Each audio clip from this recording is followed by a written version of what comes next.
I had already hit 4 times. Woo! 170. Now, the only thing that, so this is the thing that people don't understand though, is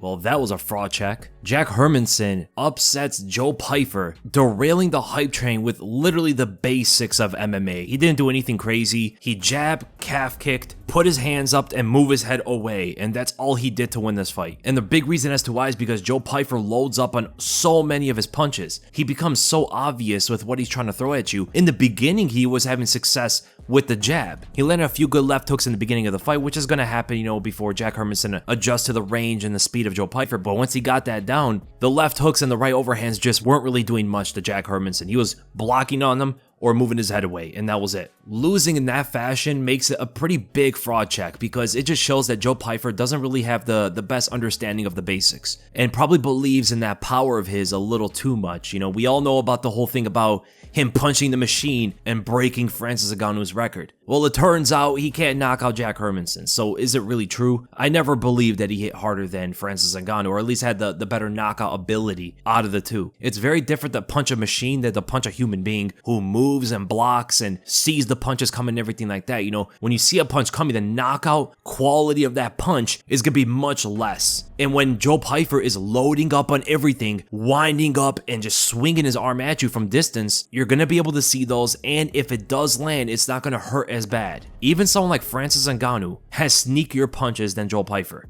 and also possesses, I believe, more knockout power. So I think this cements that, you know, the punching machine does not matter whatsoever. Who cares if you can't use that to knock a certain opponent out in a fight, right? The most important fight of your career right now, you landed some big shots, especially early. Those big left hooks were getting through, some right overhands around the guard. If Francis Ngannou is throwing a right hand over your guard and touching you with that, you're going to go to sleep. I mean, that uppercut he hit Cain Velasquez with should not be able to knock out anybody.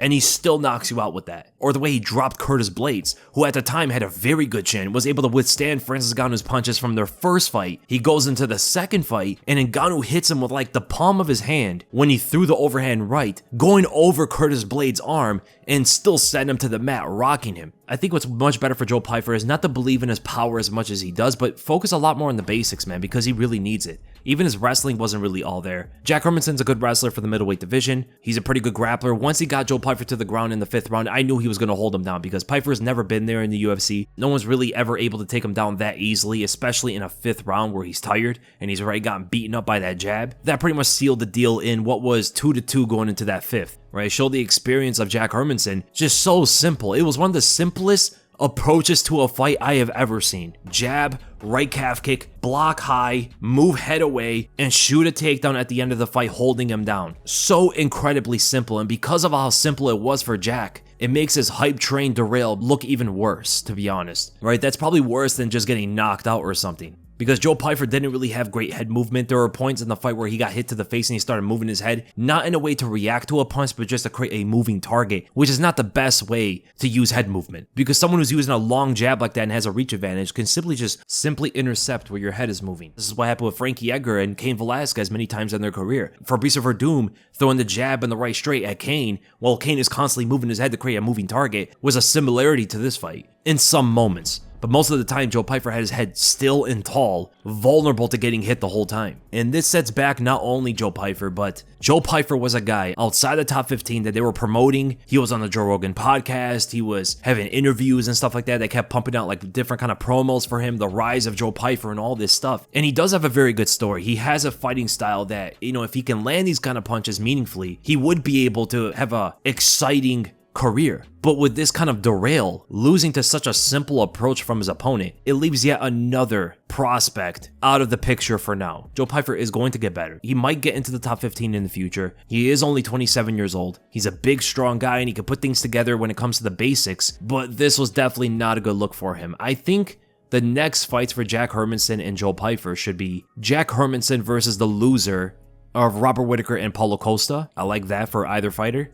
right? Especially Whitaker coming off 2 losses in a row if he loses to Costa. It'd be good to put him against someone like Jack Hermansson. And for Paulo Costa, I think that fight absolutely should happen if Costa loses to Whitaker. And as for Joe Pyfer, they tried a ranked opponent. Losing that fight, he has to fight other guys now outside the top 15. His last win was against Abdulrazak Al-Hassan. Let's give him Bruno Silva. I think Bruno Silva is another good test for him. Silva is on the decline. He's still a very exciting fighter to watch. And I think it is a doable fight for both fighters. You know, they're both kind of scrappy. They're both a bit wild at times. They both rely on their power. That should be a really good fight for Joe Pyfer and an exciting one for the fans. And I hope you guys enjoyed the video. If you did, make sure to give this a like, make sure to subscribe, hit the bell for notifications, and I'll see you guys in the next video.